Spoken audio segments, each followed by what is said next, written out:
Ready to Read, Level 2, Childhood of Famous Americans, George Washington's First Victory. George Washington's First Victory. Young George Washington was almost ready for school. He finished eating his cornbread and brushed away a few crumbs. His mother Mary sat at the head of the table. "George," she said, "please come right on after your lessons are over." Mary Washington didn't like it when George was away too long. George's father, Gus, had died a few months earlier. George was 11 years old and he was now the man of the house. "I won't forget," said George, standing up. His mother nodded. "Thank you." George stopped for a moment. He wanted to ask one last question. George took a deep breath. "What about my visitor Lawrence?" he asked. Lawrence was George's big brother. He was married and lived in a house called Mount Vernon. It was 30 miles away. Lawrence wanted George to come for a visit, and George was very much wanted to go. "We will discuss it further," said his mother, "after you get home." "But," George began. His mother held up her hand. "Remember the sixth rule? Speak not when you should hold your peace." George knew all 110 rules of civility.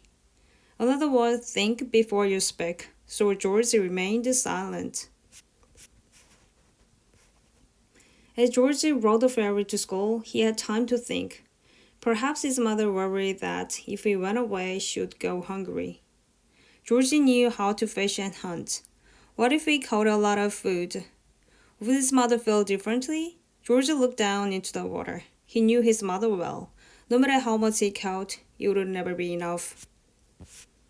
At school, George took his seat. The first thing he practiced was penmanship.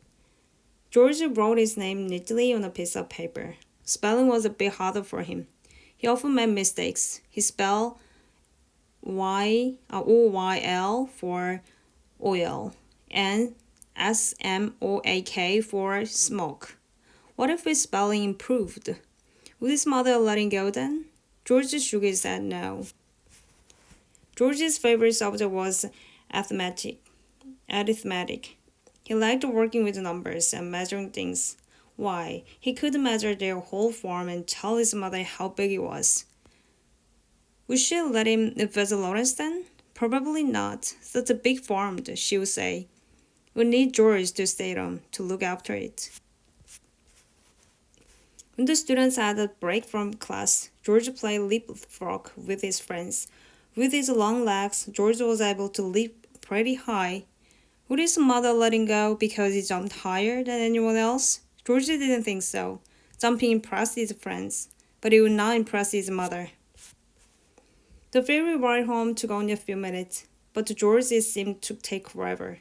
He was all out of ideas to convince his mother. As he looked up, he saw his mother riding across the field. Mary Washington rode well and cared deeply about horses. George got an idea.